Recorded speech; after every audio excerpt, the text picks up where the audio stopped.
And welcome back to football weather. And boy, here in the Midwest, it feels like it finally. Man, what a weird weather weekend for everybody.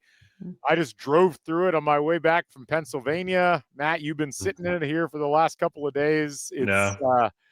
we saw it in several of the games, some key games, knocked a couple teams out of contention for the CFP, and we got a ton to talk about with results for this week, with the merit poll, with what CFP committee might do later on this week, and of course, this thing that's hanging over the Big Ten right now in terms of this potential private equity thing. I don't even know how to quite describe it, but we're going to talk about that a little bit as well as preview next week. Matt, it's great to see you. How you doing? I'm doing great. Yeah, it seemed like every football game I turned on had some weather situation. I mean, and every NFL game today too seemed like raining, pouring, raining sideways. My kids today wanted to put their snowsuits on. They put them on. They walked outside. They didn't realize you really can't play. There's nothing to play in at this point. But if you go about 3 hours north in the northwest corner of the state in Chicago, they're getting hit pretty heavy today. So I think we're finally making that turn to where we really enjoy watching football in the snow, the sleet, the rain. We'll probably get a couple of those the next couple of weeks. I mean, I'll tell you, driving around Indianapolis today, yeah, it was rough. I was fearing for my life a couple of times just because it was thick, sleet-like snow, and yet by Saturday here it's supposed to be in the 60s again. Yeah. So, welcome to football weather is all I can say. Anyway, we are brought to you by Homefield Apparel, your place to go for the finest in college fashions, the softest fabrics, coolest designs, and more stuff continues to drop. Speaking of football weather, the new Game Breakers jackets dropped this week. Awesome looking stuff. 90s inspired, sometimes just straight out of the 90s. Some great designs for 60 some schools. Your school's probably included, and if it's not, maybe they'll add it as they go along. But you can get one for yourself if you go to homefieldapparel.com. Use the code HOME23 if you've never ordered before. Get 15% off your first order, and let them know that we sent you. Also, just great stuff, hoodies, crew necks, whatever. I got the crew neck on today, kind of felt festive. You've got a home field shirt, not one I'm familiar with. Explain to the people. Yeah, last year, Homefield had a pop up in Athens, Georgia, at their local place, Classic City, but they're more known for their Creature Comfort beer. So they were right downtown Athens. It's a great place. If you've never been, I'm sure a lot of you have been at this point. But yeah, great place, great shirt, and obviously have their fabric to represent Georgia. There you go. So I'm of course representing the oval from the IU collection, but just a ton of other great stuff. Some great home field apparel out in the wild across college football this week. Saw a ton of it out in State College where I was. Drove out there with some friends and got to take in Indiana Penn State, which was a much closer game than most people thought it would be. But Indiana prevails in that one. Let's go ahead and dive into the games from this week. Talk about what happened and what the implications were. Let's start with that Indiana Penn State game. That was probably the best watch of the week, I would say, just in terms of it had a little bit of everything. And the Hoosiers had the game in hand, let it get away from them, and then somehow managed to pull it together and put on one of the, if not the best drives of the entire season. Fernando Mendoza to Omar Cooper Jr. in the back of the end zone. That gives Indiana the 27-24 victory. This was a game where Indiana did not play their best in the second half. They really struggled offensively. Ethan Grunkenmeyer actually outpassed Fernando Mendoza in terms of yardage, but Mendoza with a Heisman moment in a season where there haven't been a whole lot of Heisman moments for the contenders, at least not the traditional dramatic sense, but this was absolutely one of them. And, the big question out of this one is, does Indiana get dinged for not beating Penn State by how much they were expected to, or having to come back at the end? I've seen, some mixed feelings on that. I don't know. Where are you landing on that particular debate point?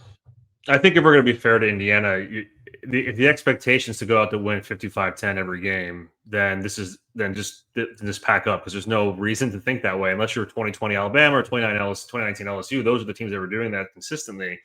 They were bound to have one of these games, and Penn State this was their last stand, and they still have talent. People forget that this is like a top 15 recruiting, and their losses outside the Ohio State game have been 1, 2, 3, 4, 3 points. I mean, it's been right there all season.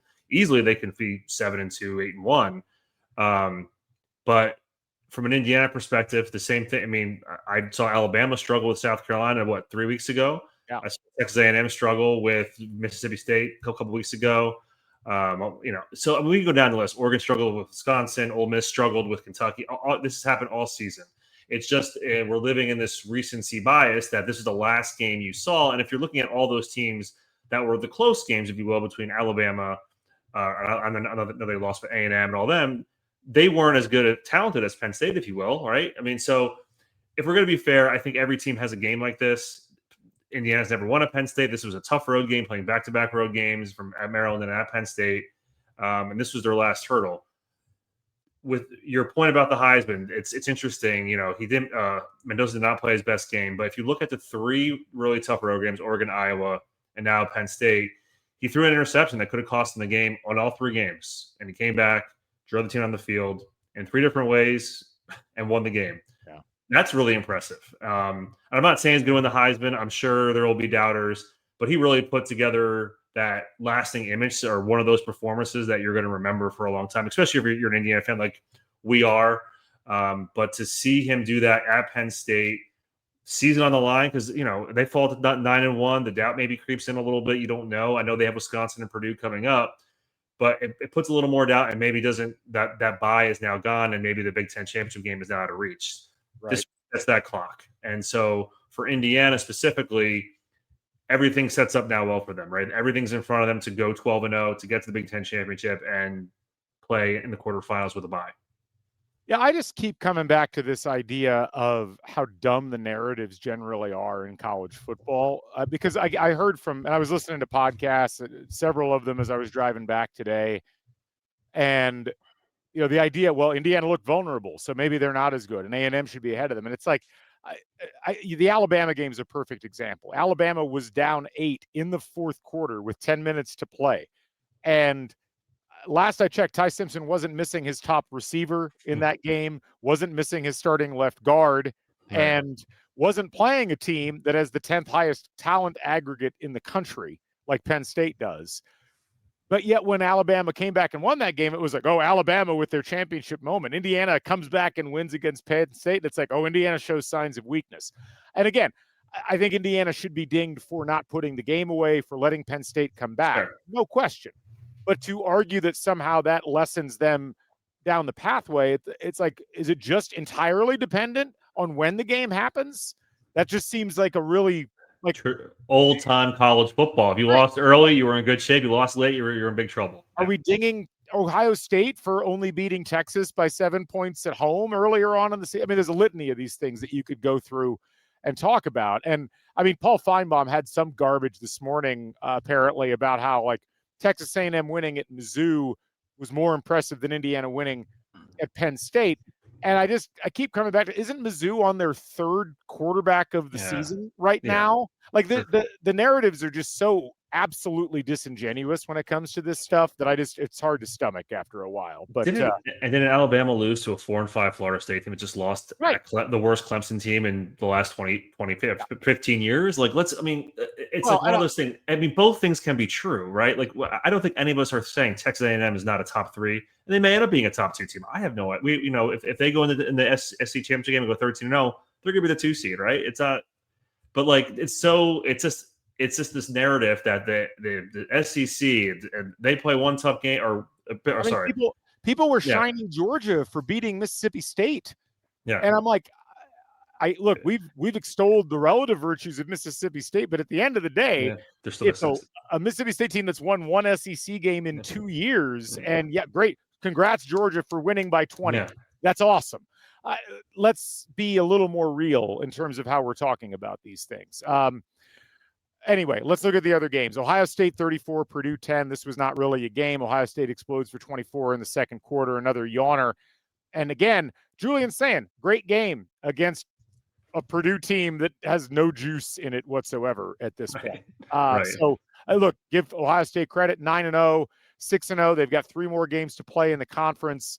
and the next two are not challenging. And then they got Michigan in rivalry week. It's going to be a fascinating game, just because that'll be the first real challenge that Ohio State has had since week one. Yeah. I mean, I guess Illinois. I mean, that was yes, and yeah. Even that at that point, you could. I look at Illinois right now, and they have faded a bit down the stretch. They certainly aren't what they were when they played Ohio State, but I don't think I should take off that. Yes, that was a bit of a challenge for Ohio State by that point still.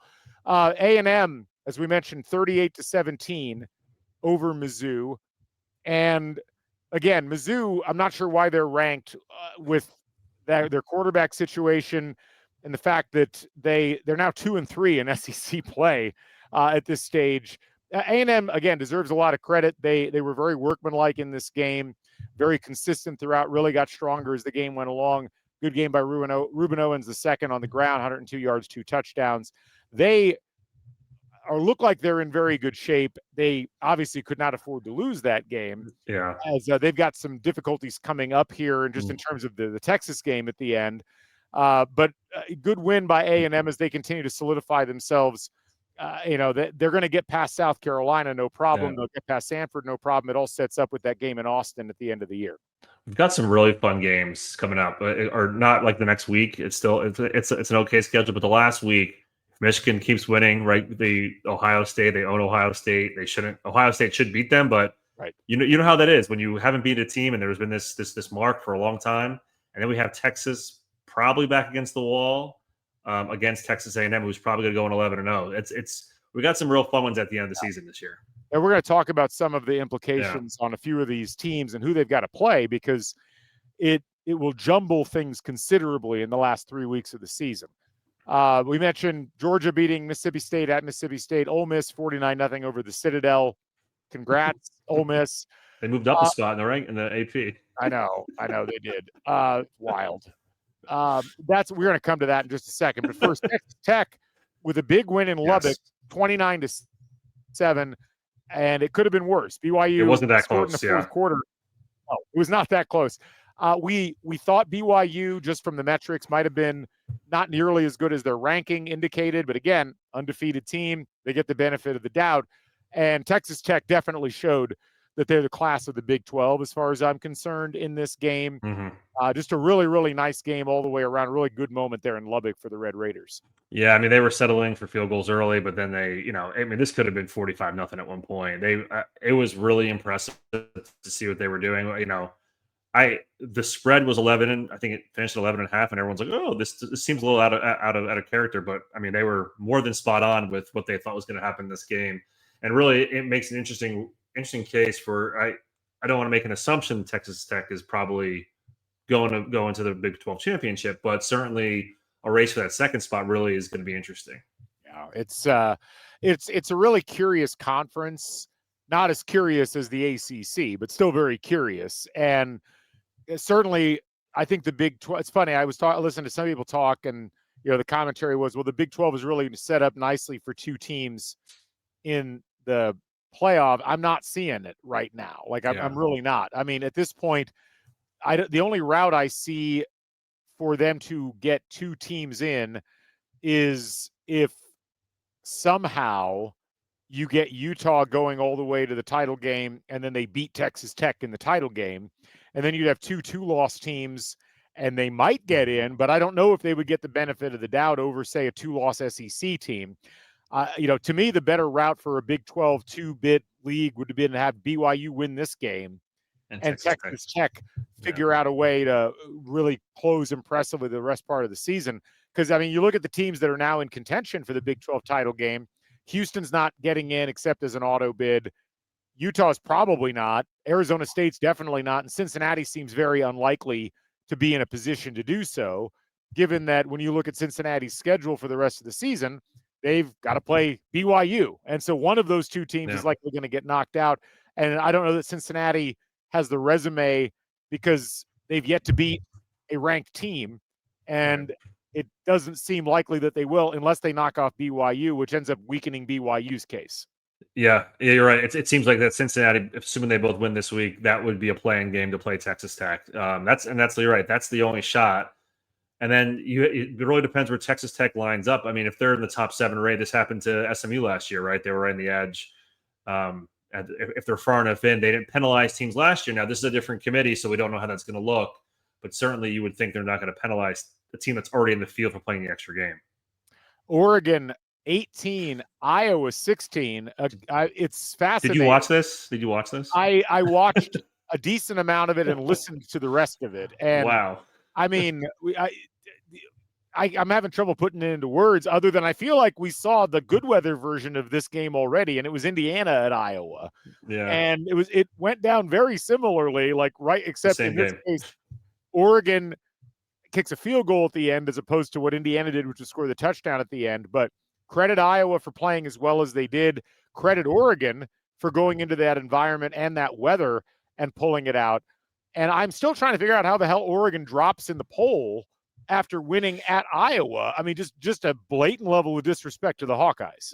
Did you watch? I mean, if you watched that game, you understood there was a lot of conditions in there, and Oregon certainly, I can't remember the final. They outgained them quite substantially, but it was definitely like an Oregon or definitely an Iowa game McKinnick type game. It just felt like when Iowa scored that touchdown, I'm like, okay, let's see what Oregon does. And Dante Moore was fantastic. Very similar. This is not a Mendoza drive. I mean, certainly, but the way he was methodical down the field to get themselves in field goal range.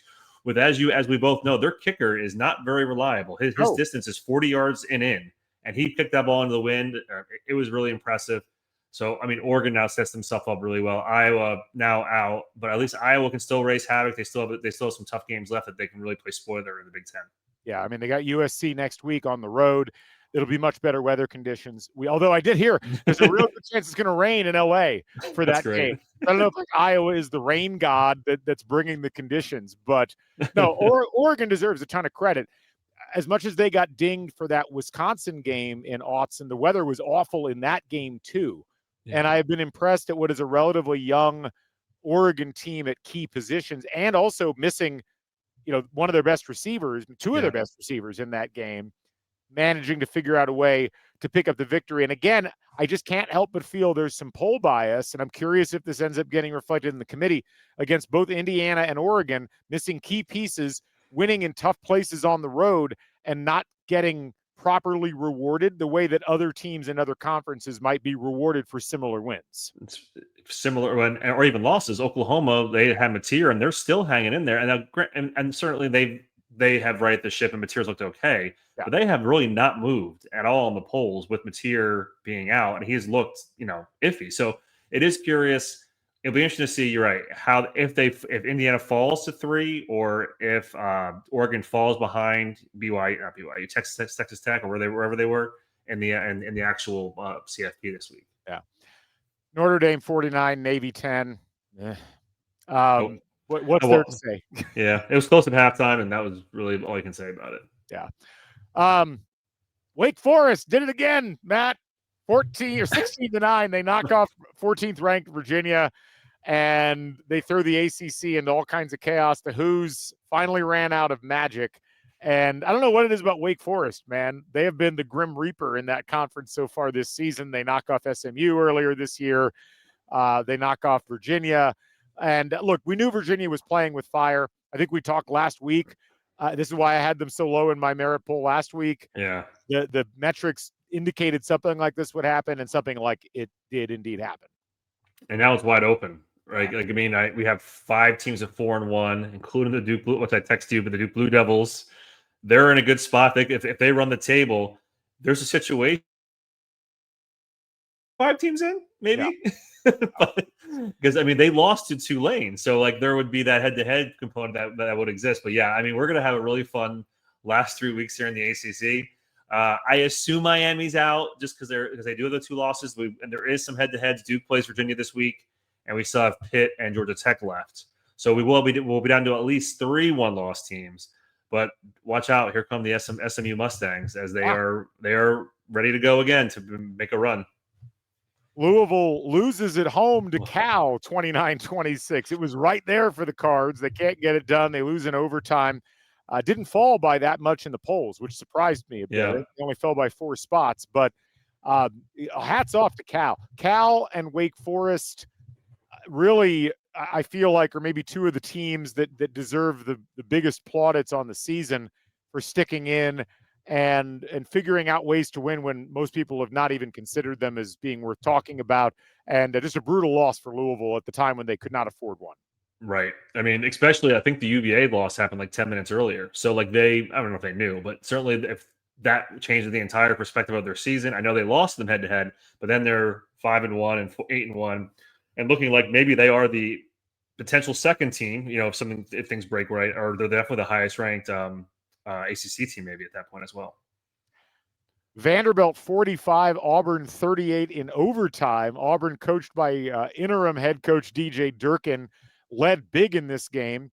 Give Vanderbilt credit for coming back and then winning it in overtime. But again, Vanderbilt doesn't get dinged for almost losing at home to an Auburn team that's won one game in the SEC so far this year. Another demonstration of how it just apparently means more to the pollsters. It just means more. Yeah. To the pollsters. Yes. And the thing is, Vanderbilt's in a fascinating position right now because they get through this game. And I think as we've talked about before, they are in pretty good shape. They have Kentucky next week. Now, Kentucky just beat the hell out of Florida. Mm-hmm. If they can beat Kentucky, Vanderbilt then sets up a game at Tennessee. A 10-2 Vanderbilt is probably going to get some kind of benefit of the doubt from the committee, even though you look at the Tennessee win, and if they beat Tennessee, Tennessee should be unranked at that point. They would have no wins against ranked teams. And what would be their best win outside of Tennessee? Missouri, if they stay ranked, I guess, right? Missouri without their quarterback? Yeah. I mean, I know it's interesting. Like, it just seems like, I think you talked about this, or maybe even Scott talked about this on the Crimson Cast. It seems like Vanderbilt's like kind of IU last year. They're sort of running out of gas here towards the end. Yeah. They've hit that. We're 8-2. We're gonna be potentially 9-2. We've played really well, but the last three games, the Missouri game, Texas, they were down big. Auburn, they were down big. It's interesting that they have not played well, and any loss here, they're done. But I'll be curious if they do get to 10-2, and there is other. We don't know what else is going to be around them. They'll be either the last team in or right on the cusp. They may be the 10-2 team that doesn't have a path, but it'll be interesting to see. Only other game really worth noting in the top 25, I think, would be Wisconsin. Fresh off the "we're not going to fire Luke Fickell" messaging, knocking off Washington, as we should note again, in horrible weather conditions at Camp Randall Stadium. As bad as Iowa, Oregon looked, Wisconsin, Washington looked absolutely brutal, but give the Badgers a bunch of credit. They pick up their first win in the conference. They knock the Huskies essentially out of any kind of outside playoff picture. And I mean, Luke Fickell needed the sun to shine on him at some point this year. It finally did. So we had to rename the segment "What's the Buyout" this week to "Vote of Confidence Week." Vote of Confidence Week. Right. Since we had nobody get fired for the first time in 5 episodes, right? But yeah, it worked for Luke Fickell. Did not work for Florida State and Norvell. But yeah, I mean, I don't know if you saw much of this game, but it was bad. It was probably worse weather than the Iowa game. Yeah, 46 yards passing, I think it was total. 25 of those were by the punter. Right. They're down to their fourth quarterback, and now they come to Indiana next week. It's not. I mean, they got the win. I'm happy for them. Luke Fickell definitely needed that, but certainly. Something to ride home for, and they rushed the field. I don't know if you saw that. Too. I did. Well, I mean, look, I would too if I were them. I mean, Penn State was ready to rush the field if they beat Indiana. In a season where everything goes wrong, you got to find some kind of joy. And the thing with Wisconsin is their defense has been fine. It's 46th in S&P plus. The problem is their offense is 119th in S&P plus. It's interesting because they've been able to stymie Oregon. They were able to stymie Washington. I'm actually kind of interested to see if they can stymie Indiana offensively next week, although I think Indiana might have some things to prove given how Penn State stymied them this week. So that'll be an interesting subplot. I don't know that Wisconsin is capable of scoring at this point. I'm surprised they scraped together enough points in this one. They scored 40 points the last 6 weeks. Yeah. 40. I mean, that's bad. That's really hard to do. Yeah, the punter for them almost threw for as many yards as they've scored points over the last 6 weeks. Yeah, I mean, coming in Indiana, that's a really tough game to come into when you can't even move the ball. Yeah. Only other games to note, you mentioned Duke. They lose to UConn. Hats off to UConn, 7-3 on the season. And, well, also spotlight Nebraska. Man, one other result goes a different way. They're in the playoff picture right now. They knock off UCLA on the road, but they're not because they're 7-3 right now. But with that Minnesota loss, which was bad, and the USC loss a couple weeks ago, and I know that the quarterback got hurt, but that it was nice to see them win after losing their quarterback last week. That was after what happened. So let's get to the merit poll. We'll do it a little early this time. Mm-hmm. Very similar to last week. We've got a couple of inversions. A&M and Alabama for me and you, and Oregon and Georgia right behind them, but very similar across the board. I've got USC a little bit higher, and I think the only other notes, you still have Virginia up there, which that's charitable of you. But I put the ACC at the end of the poll. I couldn't find anybody else. That's fair. No, it's tough. You had texted me like there are not 20 teams to put in the poll, and I was like, surely it's not that bad. And then I was like, well, maybe North Texas 17. That was essentially what happened. But very similar, and it feels like things are coalescing. And as you were texting earlier, and I think you put out on Twitter, there just aren't that many teams right now left for these spots. And if you accept the reality that Indiana, Ohio State, Alabama, A&M, Oregon, Georgia, Texas, and Ole Miss, Texas Tech, and Ole Miss, that 8 feels pretty solid. And you consider that you're going to have to add 2 auto bids on top of that, the ACC, we think, and whoever the group of 5 is.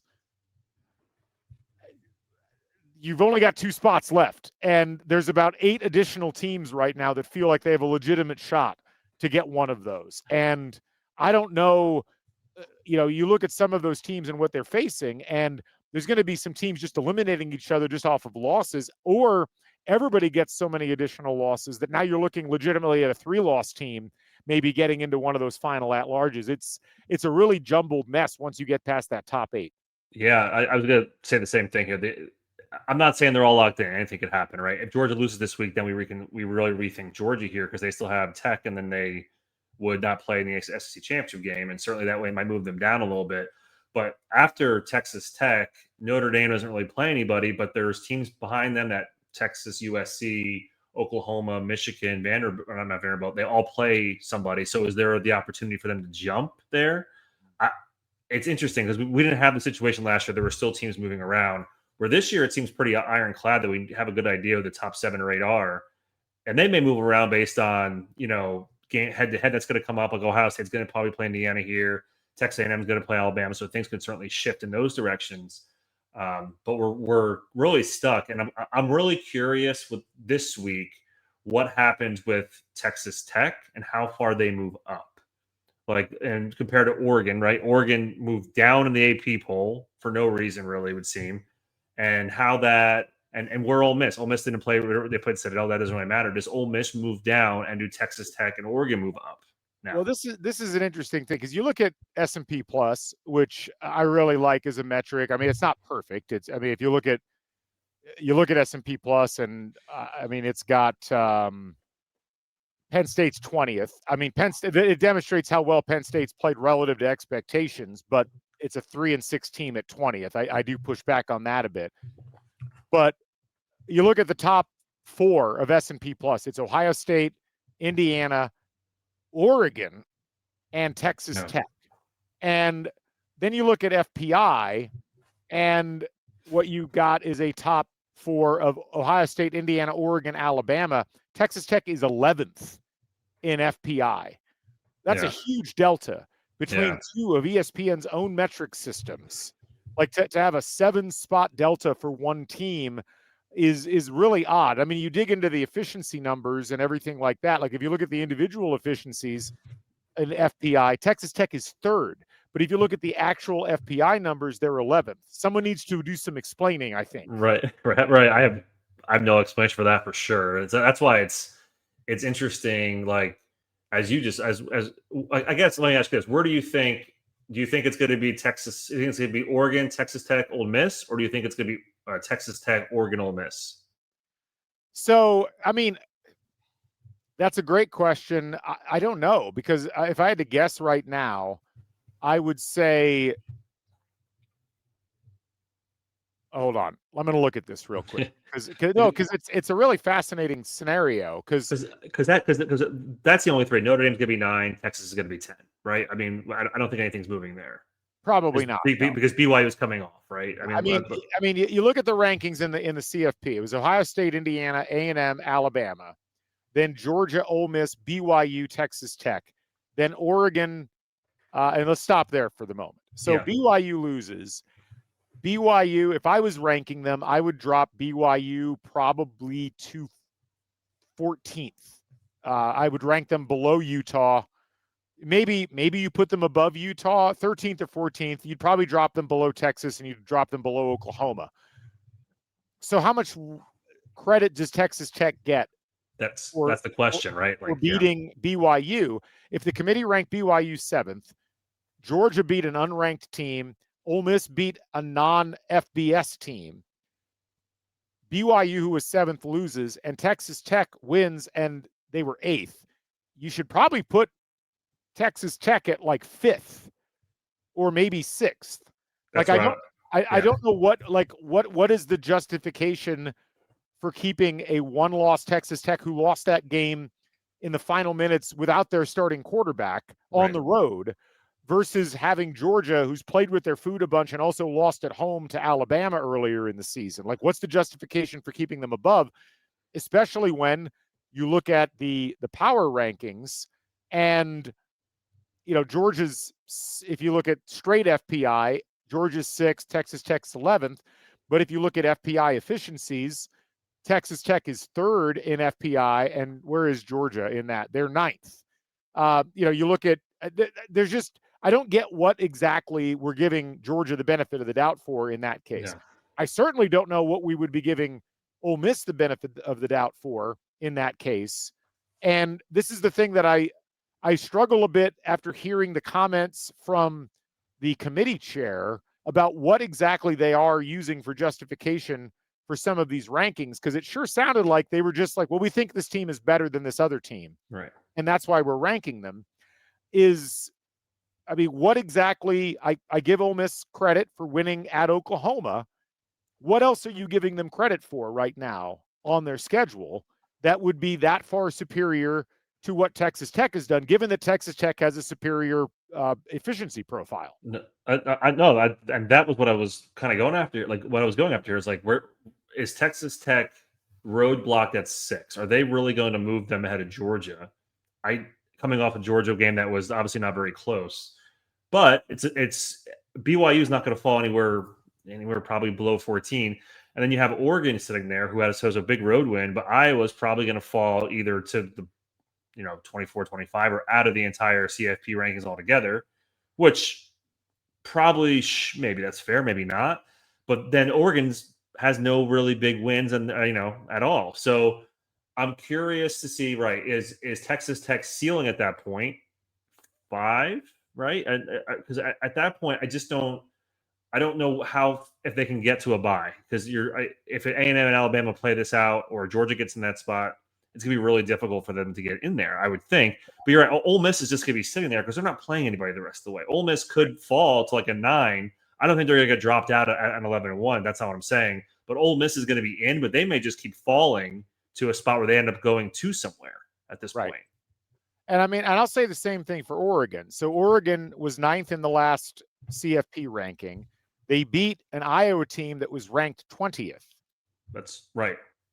That should be good on the road. That's right. Right. Like that should be something that they are given credit for. I'm curious to see if they're actually given credit for it, especially since their efficiency profile is better according to these are ESPN's own numbers. We're not making these up ourselves. They're 4th in FPI efficiency. They're 3rd in FPI. They're 3rd in S&P plus. Right.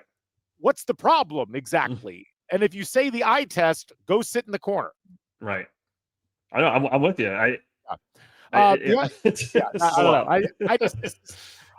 The Texas Tech thing's going to be fascinating. For as much as we talk about ranked wins, Texas Tech now has a ranked win on the road by 24 at Utah, and they now have a home win by 22 against a BYU team that was previously undefeated and is still ranked in the middle of the AP poll.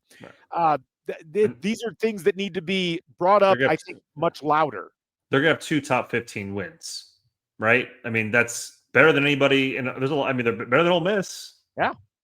Yeah. So I did want to talk a little about a couple of those teams that we were referring to. We mentioned Vanderbilt. And the question is, does a 10-2 Vanderbilt team that beats Tennessee, who would then be unranked, or they should be unranked if they lose to Vanderbilt, would that be a resume worthy of getting into the playoff itself, given that you basically have to be ranked in the top 10 if you're an SEC team and you're not the SEC champ to get in? I think you mentioned Texas. Texas already has 2 losses. And can we stop for a second and talk about Texas's second loss, where they lost to a Florida team that just got obliterated by the Kentucky Wildcats? How did this not? Why is this not entered into the conversation at all so far this season? And yes, I know Florida's had a rough go of it, but the whole idea is, oh gosh, too bad you lost to Miami. You lost to A&M, you lost to Georgia. Well, you're supposed to, if you're that good, you're supposed to go out and beat Mississippi State and Kentucky. They did one of those things barely at home by 2, and then they lost by 31 points at Kentucky. That feels like the whole case that Florida is actually a good team that's just getting beaten down by better opponents. It kind of rings hollow at that point. Florida has not been good all. They sat DJ Lagway yesterday. I mean, that's where they have gotten with that team. I understand it's an interim coach, but that's like, again, if we're going to start, if you were going to hold Indiana accountable for losing to Penn State, then you need to hold Texas accountable for losing to Florida. You need to hold Alabama accountable. And I'm not saying they're not, but I think you can say that they're not. Like, where's the accountability at this point? I think there's legitimate conversations being had about whether a 3-loss Texas team will get put in by the committee. And I mean, 3 losses might be the best case scenario for Texas at this point. Yeah. They have to go to Georgia, and they have Arkansas at home, and then they have Texas A&M at home to close the season. Now, a 4-loss Texas team is done. They're done, yeah.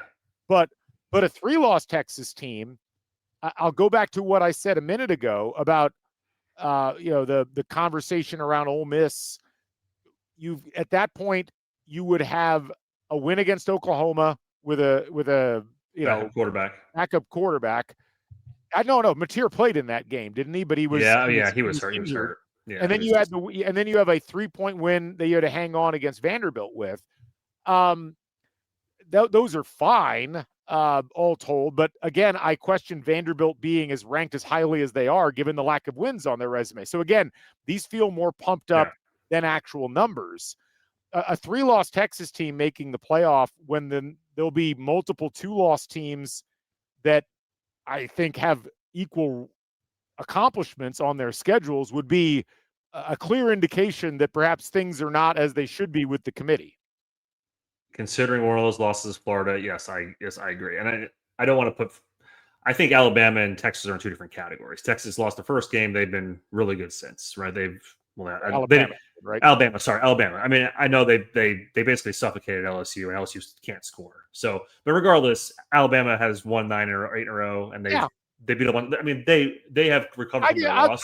I'll give you Alabama. Yeah. I will give you Alabama. But Texas has not played well. They haven't played well in a month, 2 months, really, right? I mean, the last good game was Oklahoma with a hurt Mateer, and now they're expected to go to Georgia and go to and beat A&M, beat both those teams, or if they split, they're automatically in. Like, that doesn't seem a route where there's other teams available that have earned it on the field, right? At the end of the day, like Florida could finish 3-9.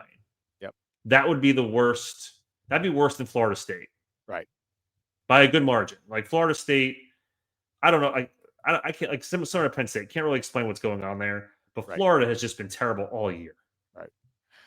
The other team that I'm really intrigued by, and we're going to get something happening with them next week, is Oklahoma, who they had the win over Michigan earlier this year, which I think they get credit for. They have a win at Tennessee, which they just picked up last week. They have nothing else of note on their resume at this point. Lost Ole Miss, yeah. They are very close in the projections to Alabama. I think S&P Plus has Alabama as a 1-point favorite in this game.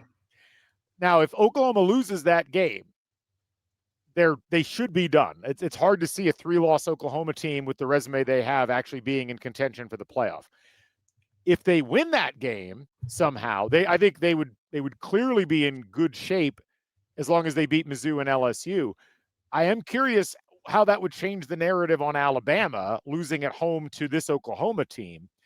I don't think it's going to happen. I think Alabama is going to win the game, but it again highlights how those two teams that are kind of right there on the edge of the playoff in Texas and Oklahoma are both in position where 3 losses for either of them feels like it should be disqualifying unless a bunch of other teams also lose, and that resets the whole picture. Yeah, you're right. I mean, I had to pull up the senior schedule again. It's hard to memorize all these schedules, but certainly they have.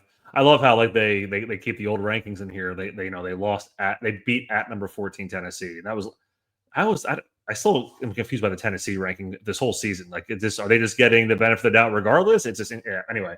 Yes, they are. I mean, Tennessee's best win. I think we did this 2 weeks ago. What is their best win? Neutral site. I can't remember. Well, no, I've got it up. Is it neutral site against Syracuse? Is it East Tennessee State? Is it UAB? Is it at Mississippi State by 7? Is it Arkansas at home by 3? Is it at Kentucky? That's their wins. That's their wins, and they're ranked. It's probably Syracuse because that was the one game Syracuse quarterback was healthy, right? Right, right. And they're gonna win against New Mexico State, and they're gonna win at Florida.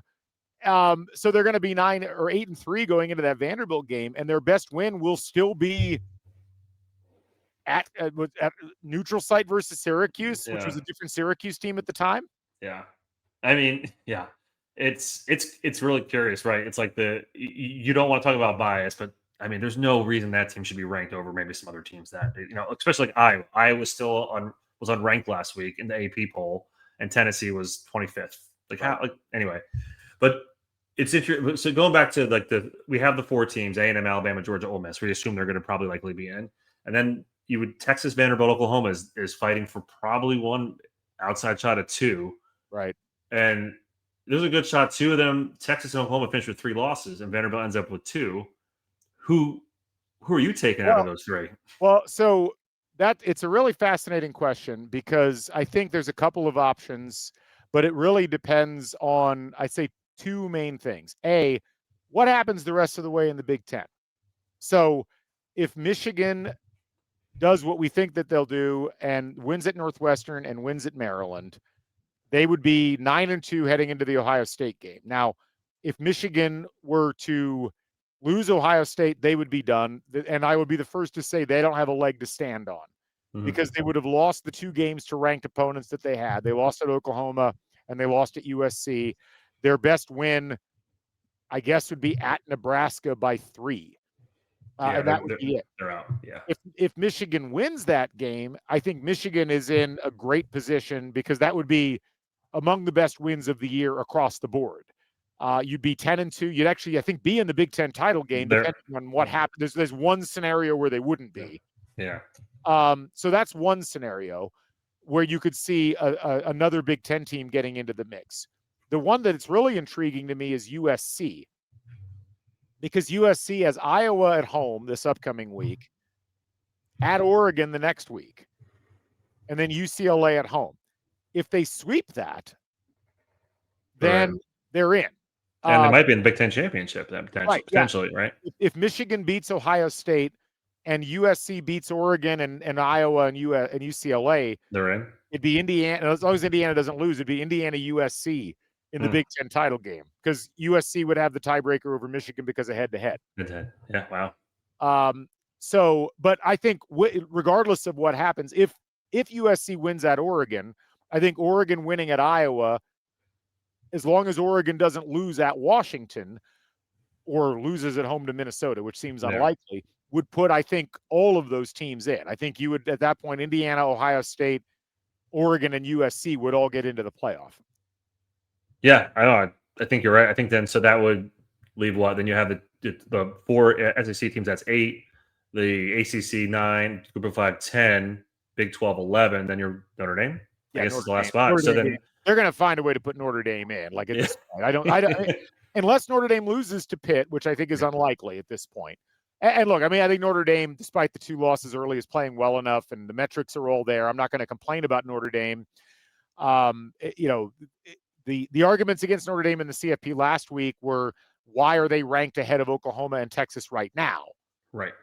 But if both those teams lose a game, then there's no argument. Notre Dame should be ranked ahead of them. I would argue that Notre Dame should be no higher than they currently are. And I would also argue that they should probably be, going back and looking at the ranking, Notre Dame, I mean, at this point, they should be behind Georgia, Ole Miss, Texas Tech, and Oregon. I don't think that there's any rationale for them to be ahead of any of those teams at this point. Notre Dame, you're saying, right? Yeah, Notre Dame. Yeah. So that would be the thing there. But yeah, you go beyond that. I mean, the scenario we laid out where both Texas and Oklahoma lose, that's the only scenario where I could see Vanderbilt getting in. But then what if Georgia Tech doesn't make the ACC title game but beats Georgia in the final game of the regular season? Or even if they make the ACC title game, lose, but beat Georgia in the last game of the regular season, does that put them in the playoff as a second ACC team? Yeah. I mean, that's probably the one maybe at-large team that potentially would exist, or maybe Pitt if they finished 10-2, went out. Well, the problem with Pitt, they were 24th in the CFP ranking. Yeah. I wonder I wonder how high they'll go with all these middle-tier teams losing. I mean, you figure they were off this week. Now, the thing is, this is where kind of the rubber hits the road for them. If they beat Notre Dame at home, that changes everything for everybody. Yeah. Then they got to go to Georgia Tech. If they win that game, then they have Miami at home to close the season. If they sweep and they're 10-2, but they've got those 3 wins on their resume to close things out, yes. Yeah, they're probably in the mix, right? That's a lot to ask. Yeah. You got to say. And not go to the championship game, right? There's a possibility of that. So they could be 7-10-2, 7-1, and then you're like, well, they have maybe the 3 best wins down the stretch here. It'd be hard to keep them out, but they have to. They lost to West Virginia, and they lost to I forget who the loss was, but Louisville. Yeah, Louisville, who's put themselves exited out. But yeah, there's that little scenario that you mentioned with Georgia Tech is interesting, right? Because if Georgia wins this week, they'll be 10-1 going into that game. Georgia Tech probably might be, well, they'll at least be 9-1. They have to play Pitt. Yeah. It could set up a really interesting final weekend. We've already talked about it. I mean, the final weekend is really going to be interesting with some of these matchups that we didn't think would be as big. Well, look, and the thing is, ultimately, the problem with Georgia Tech is the same problem that I highlighted with some of those SEC teams. They have no ranked wins right now. Yeah. None. They are ranked where they're ranked because they beat Clemson when people still thought Clemson was at least somewhat good, and Clemson is not good. No. And the rest of their wins, even the Duke win, which looked like a really good win at the time, like when UConn's beating Duke, it makes it less impressive by a pretty significant margin. And they've got what should be a walkthrough against Boston College, but then they've got Pitt at home. And then they've got Georgia in, and they don't even get it at home. They're playing it in Mercedes-Benz. So you don't even get the benefit of the home field at that point. So it's they've put themselves in a position where they basically have to beat Pitt and have to beat Georgia, because I don't know that they've got enough on their resume, and their metrics are certainly not great to put them in as an at-large at this stage. Yeah, Georgia Tech's a big Pitt fan this week. I mean, we can say that, right? Because that would move Pitt maybe in the top 15 at that point. And then you have Pitt and then probably a top 5 Georgia team still at the end of the season where you can rack up 2 wins. And then if you're somehow left out of the ACC championship game, you're 11-1. They're not gonna leave you out. I would think at that point. Right. Yeah. So fascinating stuff, and a lot of scenarios that we still haven't gotten worked out. But it's going to be interesting to see what the committee does this week, because it was kind of a status quo week to a large degree, but there's a lot of internal ranking shifts that we could see happening. And I'm fascinated to see if the committee maintains any kind of logical consistency in the way that they go about doing it. I'm not expecting it, Matt. I'm just saying I'm fascinated to see if they try. Yeah, they're gonna bring up the eye test, or this team looks whatever the committee chair said. Will he still be the committee chair? Who knows at this point? Yeah, that's a whole nother story. I have not that story dropped when I got in the car to drive to Pennsylvania, and I've had no time to look at it since then. But good God. Before we get to previewing this week, we wanted to talk a little bit about this story that broke. Ross Dellinger from Yahoo talking about how there's a lot of consternation going on in the Big Ten, and essentially, this is I read through this, and I was like, how on to condense this enough to be able to explain it on the podcast? And essentially, the Cliff Notes version, Matt, is as follows: the Big Ten, as we heard about a month ago, has been exploring a private equity deal with a California pension fund that would be for 20 years for $2.4 billion. It would involve the creation of a for-profit media company called Big Ten Enterprises. It would involve a cash infusion of a bunch of money up front, which would be tiered, where there'd be, I think, Ohio State, Michigan, and Penn State would receive like close to $200 million in a balloon payment. And then you'd have some teams in the middle, and then the rest of the teams would get about 100 to 115. You'd have like a yearly revenue split that would be biased towards the bigger brands, but an incentive plan where you could bring yourself up in that if you continue to do well against that, but it would still create financial inequities. We'd heard that Michigan and USC were opposed to this idea. Now we've heard more, and essentially it sounds like the conference working with the presidents, not the boards of trustees, which is an important point, because the boards of trustees are the ones that are the actual financial guarantors of the public universities. But we've heard that there's a split happening, that the Big Ten is allegedly trying to force a specific date for a vote on this, and that they have told USC and Michigan that if they don't go along with it, that post 2036, when the grant of rights expires, essentially they would be cut out of additional revenue and could be cut out of the media contract next time around. I have some questions about how detail accurate this reporting is, because it sure seems like it's coming from particular sources trying to get a particular story out. Yeah. There also sounds like there's some emergency board meetings being called at a couple of places, I think specifically Ohio State and Maryland, and there was one other school. This whole thing sounds like a mess, and it highlights a bunch of things. It highlights schools not wanting to give away fiduciary power to presidents as opposed to keeping them with boards of trustees. It also it kind of speaks to this continued separation between what are current top tier brands and other brands within conferences, which we've already seen with the ACC. Yeah. There's a lot going on here. I have a hard time believing that this is going to happen for the Big Ten if this kind of story is coming out 12 days in advance. Like, this feels like a kill shot attempt. But the fact we've even gotten to this point is pretty fascinating. I had to read the story twice because there's and you did a good job explaining the detail here. What I don't understand here is why would you cut off USC and Michigan, two of the top 6 brands probably in the entire conference, right? And if they're not there, then that really dilutes your product. And why would the private equity still want the rest then at that point if they're gone in 2036? And that's where I get lost, because it's not like it's like Rutgers and Maryland saying, no, we don't want this. Like, okay, no problem, we'll move on. But it's 2 of your biggest brands that really are bringing in the eyeballs, the revenue, what private equity is looking for a return on their investment, right? So that's what loses me from a 35,000-foot view of this. Yeah, so I've got a couple of thoughts, and I don't want to linger too long on. I think we should probably do a whole separate podcast where we talk about this stuff, because it's just so thick.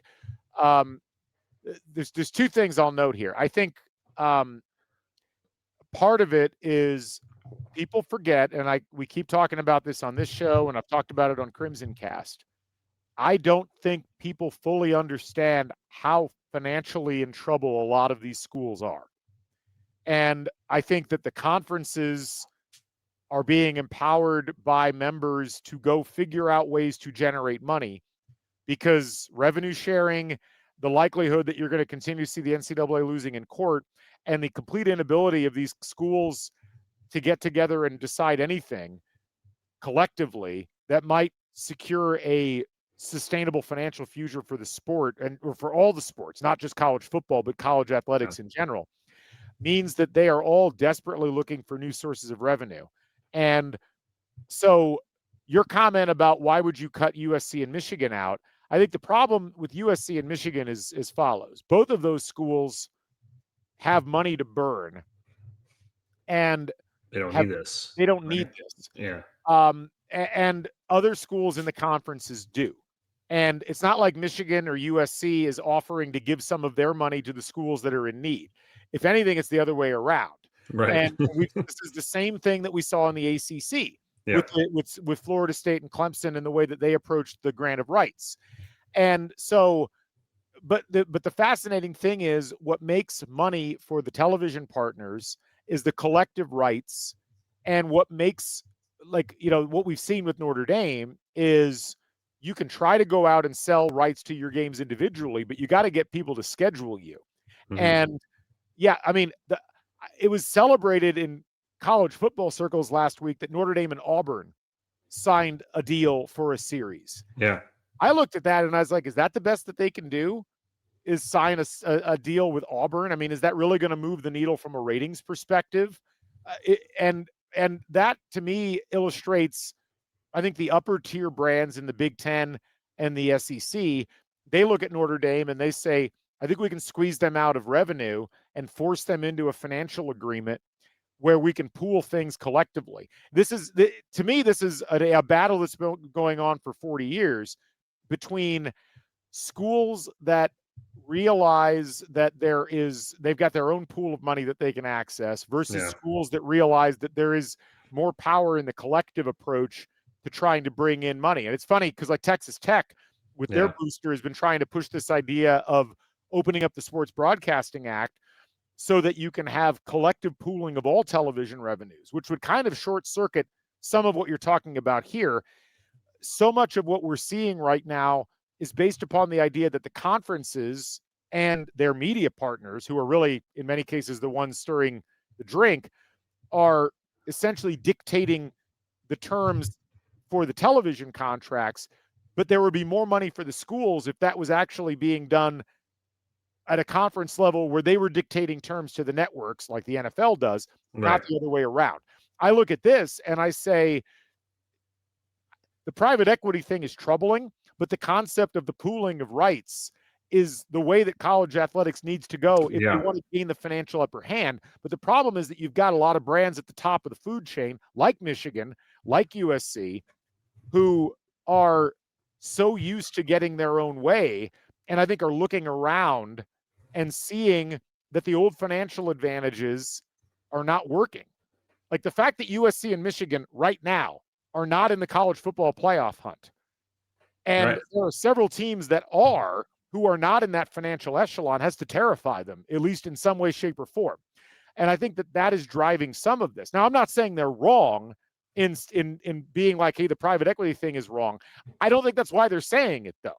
I think what they're trying to do is put themselves in a position where they can dictate terms financially to the schools underneath them. And that's really what's driving a lot of these arguments. So that's my initial read on it. As I learn more, I might change my mind, but that's my initial read on this. I had similar thoughts, and again, you did a good job explaining that. And so that's what confused me, like why the Ohio States of the world too would want to even do like I know they're a public institution and they're not up in the Michigan USC realm, but at the end of the day, they don't really need the bottom half of this Big Ten to move forward in football pooling of rights. They can do their own thing, right? And if from a super conference, whatever it ends up being at the end of the day, there's certainly 6 schools in the Big Ten that certainly garner that type of money that would come in for those grant of rights, and 2 of them are the ones that are in this pool right now. But they are the ones that, you're right, they have so much money it doesn't really matter. So this doesn't really mean a lot to them. It is interesting because in that Yahoo piece, it did note that one Ohio State Board of Trustee member is going to join this call that's being sponsored by ACTA, which is the American Council of Trustees and Alumni. So I don't think that you could say that Ohio State or Penn State is necessarily for this, but I think their presidents are. And that to me is there's a whole, this is why this takes a whole nother podcast to explain. Yeah. This is not too different from what we're watching politically in the United States, where, boards of trustees are meant to be these collective places where you don't have one person in charge of everything. And that's on purpose, because as we've seen over and over again, a president making bad financial decisions for a university can hurt the university for years to come. A board of trustees is supposed to be there to safeguard against any one person screwing up a university. But what are we watching all over the country, Matt? We're watching boards of trustees becoming politicized by governments, state governments, who are using them to affect change by electing presidents who will go do the thing. This is over and over again. We see this. And I think what we're watching here is a different tug of war that has a different aspect to it than all the stuff I just described in terms of financially dictating to those below. So that's why this is so hard. There's so much more. Yeah. And I mean, I've read the story twice and I feel like I'm still learning things. And because I feel like, Ross does a good job of explaining these things, but certainly there's just so much. And I, these emergency meetings, and we'll see what comes of it. But I'm with you. I'm curious how far on the road this goes and what is the actual, who's pushing the buttons here to get this kind of leaked, if you will, so this doesn't happen. I mean, I'm almost certain it's the boards of trustees that are pushing the buttons to get this stuff released. Because I think what's fascinating to me is the Big Ten trying to ramrod this through the presidents. Because like the boards of trustees, reasonably, I think, are arguing, we haven't even seen the details of this. Right. They're asking us to sign up for something that we don't know the details to. Yeah. I mean, that is a real problem. And it's a real problem that most of these universities need to investigate. Now, I do think there's an argument to be made that given the financial shortfalls in a lot of a lot of athletics areas because of the revenue sharing and because of how much money is now having to be devoted to the revenue sports, and yet you're still being obligated through Title IX to supporting a large number of sports that don't generate revenue at all. Like that has fundamentally changed the financial nature of college sports, and there really needs to be like a constitutional convention amongst college and university athletic departments and schools, because like the system they had working for like 30 years there is not working anymore. And it could really severely, like we used, I think a month or two ago, what's the first college athletic department that's going to actually go bankrupt? Like I feel like UCLA came close. There's others that might fall into that trap. I'm worried about Oregon State. I'm worried about some of the lower range teams in the Big 12. Like there's some real concerns out there. And I don't frankly think a lot of the boards of trustees or the conferences are in lockstep with each other about how to do what they need to do, because nobody wants to disadvantage themselves. And that's what's going to make all of this so messy, is that there's just no esprit de corps.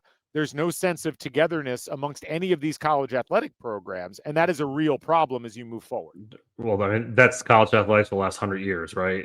We just saw the Pac-12 blow up and all these other things like, oh, we're together, but actually we have to worry about ourselves. It is, but it's on a macro level now. It's on a bigger, yes. Yeah. Now you're talking about real money. And I mean, it felt like it before. This is real money at this point. Right. And it's interesting that both the two universities that are in there, they both have interim presidents. And you mentioned UCLA. I don't know if you saw this. They're going to be playing their games at SoFi next year. They're not playing the Rose Bowl anymore. Which they're going to get sued over. And probably lose, because what I've seen of that contract, I don't see where they can break that contract. Yeah. I'll say this. I've been to the Rose Bowl. It's a beautiful venue. This is one of those things where college writers are both wrong and right simultaneously. Like the sports writers that cover this, because the Rose Bowl is not a venue that you can monetize effectively for a college athletics program to generate the revenue you need to support everything else. And that's what UCLA needs. Unfortunately, SoFi is not that either. And I've seen this happen at Miami, where the Orange Bowl got destroyed or was going to get blown up. It was decrepit. It couldn't be monetized. But moving so far off campus into a professional sports venue essentially just sterilized the home environment and didn't do most of the financial things you would need to really elevate Miami's program. Now, they've managed to make it work, but UCLA is not in that position. No. Like they do not have the same advantage as Miami had, and Miami has struggled with it. Yeah. No, yeah, you're right. They're going to get. I didn't read the whole thing, but they're going to get sued and probably back at the Rose Bowl anyway. So it's probably going to be for naught. But I guess we'll see how that one. The whole other podcast for the offseason. We'll be talking a lot about the business side of this later in the year. You got it. All right, quick run through Week 12. Can't believe it's Week 12 already. Couple of decent Friday games this week. Clemson, are they alive again? I don't think they actually are, but they travel to Louisville. Louisville's only a 3.5-point favorite in this game, though, Matt. I mean, after last week, they were 20.5-point favorites, and they didn't win. I mean, zombie Clemson coming in. We'll see what happens. I mean, Louisville needs this, I guess, to potentially stay alive. They're probably out, but this is probably their last stand. Oregon going for win number 9. They host a 6-3 Minnesota team. Oregon's a 24.5-point favorite in this game. You never know what Minnesota's going to show up, but Oregon. It's a Friday night game coming off a big win. That's a really big spread. But Oregon needs this game as they still have USC and Washington on the backside of it. So this is really important for them. Well, and Oregon really needs some style points because now 2 weeks in a row, they beat Wisconsin by 14 at home. They beat Iowa by 2 on the road. And I mean, their last 4 games they lost to Indiana. They beat Rutgers. They beat the hell out of Rutgers. And then 2 tough games. They got USC and Washington the last 2 games. They really do need one game to remind everybody that they are Oregon with a capital O. Mm-hmm. So we'll see. PJ Fleck sometimes in these situations surprises people. I doubt it's going to happen here, but we'll see. He'll be rowing the boat all the way to Oregon. I'm sure he will. Yeah. Saturday games, the noon kicks. We mentioned Indiana hosting Wisconsin. That's a 30.5-point spread. That feels improbable. It is fascinating. It's a 30.5-point spread with a 44.5 over/under. And that feels right, doesn't it? Yeah, can Wisconsin score more than? Can they score double digits in this game? No. Okay. I'd be shocked. I mean, they've scored 40 points in 6 games. So I mean, we'll see, but it seems unlikely. Texas A&M hosts South Carolina. That's a snoozer. Game day. It is game day, though. Pitt. Yes. No, Pitt's game day. Pitt. No, Pitt. sorry. Sorry. Game day's next. Sorry. Yeah. Notre Dame at Pitt, 7-2 versus 7-2. This is a fascinating one. Notre Dame, a 10.5-point favorite on the road. I have no idea if Pitt is actually good enough to win this game. I would think Notre Dame should win this one, at least if you believe their power ratings, because they are 6th in S&P Plus. Pitt is 24th in S&P Plus. But this is where we find out kind of at the end of the season what to expect out of some of these teams, and that'll be a fascinating one to look at. Yeah, I mean, Pitt, since they changed their quarterback, they're 5-0. I mean, they have been the lower tier of the ACC, but they put themselves in position here to make a run. It would be really interesting if they could somehow pull this off. I really am curious if they could do it. Another really interesting noon game and maybe a trap game. Wrigley Field hosting Northwestern and Michigan. Big noon, yep. Big noon. Northwestern's 5-4 and played. I thought USC pretty close for the first half. They just kind of Northwestern's problem is Northwestern's problem all the time, which is that once they get behind, they really can't come back. Now, the thing about Michigan is their offense has not been great so far this season. They've struggled to they're 42nd in offense in S&P Plus, which is not really good at all. I mean, that is when you Texas is 44th. We bash Texas's offense all the time. Michigan basically has Texas's offense with better branding at this point. That's a really good way to put it. Yeah, I mean, Northwestern's played well. And I guess it's a home game for Northwestern. So I think this is their first game at Wrigley this year. I don't know if this is the first one of the year. Yeah. So yeah, and obviously they've beaten Penn State. They're almost bowl eligible. They've been competitive most of the season. So we'll see. It's gonna be low scoring. It feels like a 17-14 type game. Yeah. But Michigan needs this to keep their season alive.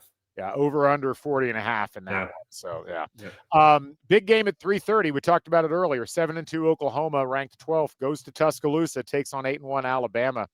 Weirdly low get-in price for this game. It's only $52 to get into Bryant-Denny for this game. Which, am I missing something? Are people just tired of playing ranked opponents in Alabama? I don't know. I mean, it is a really big stadium, but maybe they're running out of people to go. I mean, they're saving up for the Auburn game at this point. I don't know if they have Auburn home this year, but yeah, this is again, we talked about the last stand for Oklahoma. This is it. They have to win this game to have any shot going to the playoff.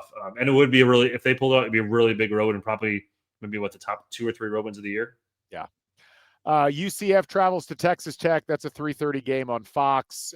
Virginia at Duke. Virginia cannot afford to lose this game. I would advise that they don't. Duke is a 6.5-point favorite in this game, though, Matt. Yeah, I mean, Duke, I don't know if they can. I don't know who controls their own destiny in the ACC, but they are right there on the cusp with 5-4 Duke potentially win the ACC.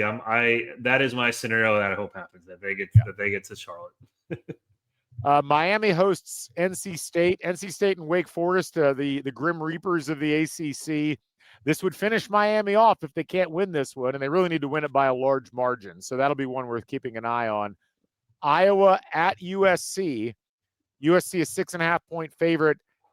I have a hard time seeing Iowa's offense being able to keep up with USC, and this just feels like a game. If USC is really going to make a run at the playoff, this is a game they should probably try winning handily, which is hard to do against Iowa, but that's they should be able to if they are actually that good. Yep, this is like we described the scenario earlier for USC. They have to win this game. I mean, Iowa coming off a really tough emotional loss, traveling across the country. You would certainly think USC is in a prime position to keep this moving and get to 8-2 overall. Florida at Ole Miss. I mean, is that worse or better than the Citadel? Would be my question for you. Maybe it's a future job. Is it a job interview for Lane here? Maybe. Why are you going to Florida? No, I'm kidding. I know. Utah at Baylor. That's an interesting one. Utah's got to keep winning, and they really need to be winning handily. And Baylor's had a rough season. This is probably the end of the road for Dave Aranda there. But that's a 7 p.m. kick. I'm skipping over some games because they're just not that interesting. Texas at Georgia, ABC 7:30. Feels like there's 2 big questions here. One, like, is whoever loses, well, if Georgia loses, they're still in the mix for the playoff, and Texas is definitely back in the thick of it. But if Texas loses this game, are they out? We talked about that earlier. The other question is, who's going to get to see this game, since we went through another week with no ESPN or any of the Disney channels on YouTube TV, and YouTube TV just I don't know if you saw the credit. The discount credits are out now. It doesn't feel like this is ending anytime soon. Can they make things easy and just give you the credit instead of having me sign? Because you have to go on and log in, all that kind of stuff to get the credit, I think, or something like that. Anyway, I hope we're able to see this game. It would be really bad if we went through a third weekend of not having ABC, CB, or ABC, yes, whatever. Because this should be a really good game. Get in price $321 right now. That's I assume that's the highest of the weekend. Yep. I'm curious. Texas coming off a bye. First look really good against Vanderbilt. Is that what catapults them?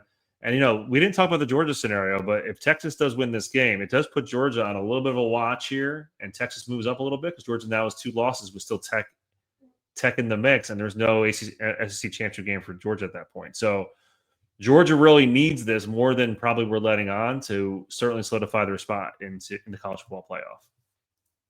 Yeah, I mean, I tend to think that they're going to be fine. I mean, I don't know.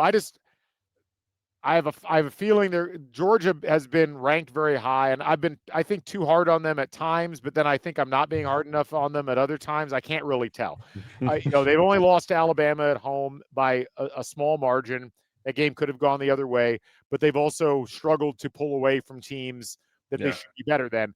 Again, they struggled with Florida a bit, and then Florida turns around and gets blown. What do you make of this team? They just feel like, much like last year, as we said, they feel like they're going through the motions.